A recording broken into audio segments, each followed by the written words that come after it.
Wesh l'équipe et j'espère que ça va. Aujourd'hui je vais faire mes pronostics pour le Royal Rumble 2024 qui se déroulera dans la nuit du 27 au 28 janvier au Tropicana Field, qui est une arène plutôt connue à la WWE car c'est l'arène qui avait pendant un temps accueilli le Thunderdome et donc qui avait accueilli aussi Royal Rumble 2021. Match card assez particulière car elle accueillera seulement 4 matchs, 2 matchs de championnat et les 2 matchs Royal Rumble. Bon, assez parlé, maintenant on part directement faire les pronos.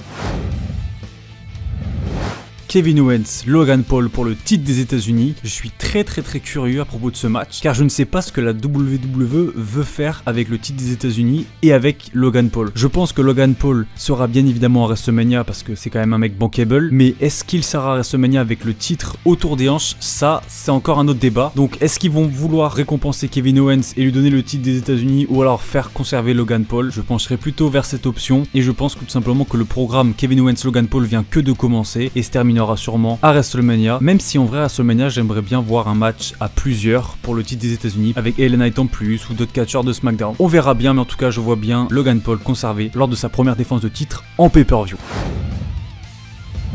Le second match qui sera du coup un Fatal 4-Way pour le titre incontesté de Roman Reigns. Ce match opposera le champion Roman Reigns, Randy Orton, AJ Styles et LA Knight.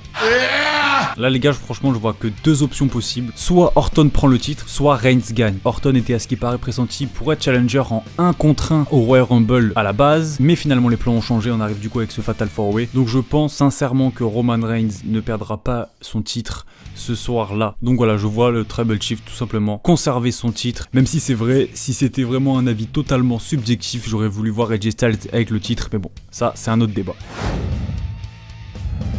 On arrive du coup au premier Royal Rumble, le féminin, où il y a pour l'instant que 4 noms annoncés. Alors c'est super rare que la WWE annonce pas autant de noms. Du coup, les noms annoncés sont Bayley, Becky Lynch, Nia Jax et Bianca Belair. Franchement, je vais réitérer mon pronostic de l'année dernière et je pense que Bayley va gagner cette année le Royal Rumble et qui ira confronter Io Shirai pour le titre incontesté des femmes à WrestleMania.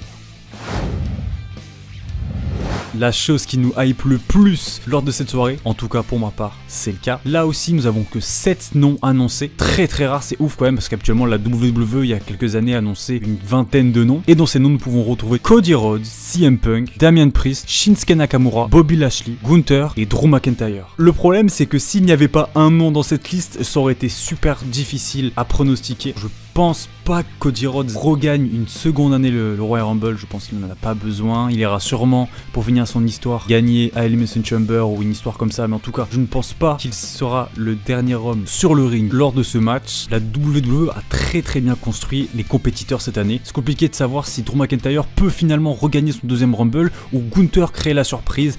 Malheureusement pour eux, CM Punk existe et je pense sincèrement que CM Punk va gagner son premier Royal Rumble de son histoire. Un jour près, presque 10 ans jour pour jour. Sa dernière apparition en pay-per-view, 10 ans après son dernier Royal Rumble, 10 ans après son dernier match télévisé. Donc voilà, je vois bien évidemment CM Punk remporter ce match et je veux voir CM Punk remporter ce match. Et c'est vrai que le face-à-face qu'il y a eu à Raw avec Cody Rhodes était vraiment magistral. J'ai adoré ce face-à-face. Ça nous hype vraiment l'événement. Avec tout le respect Cody Rhodes, je pense que cette année, Phil Brooks va aller au bout pour aller pourquoi pas du coup confronter Seth Rollins dans le main event de la nuit 1 de WrestleMania. En tout cas, je vois les choses comme ça. Du coup les gars, c'est la fin de cette vidéo. J'espère que ça vous aura plu. Peut-être que je ferai mes pronostics pour Elimination Chamber et pour WrestleMania.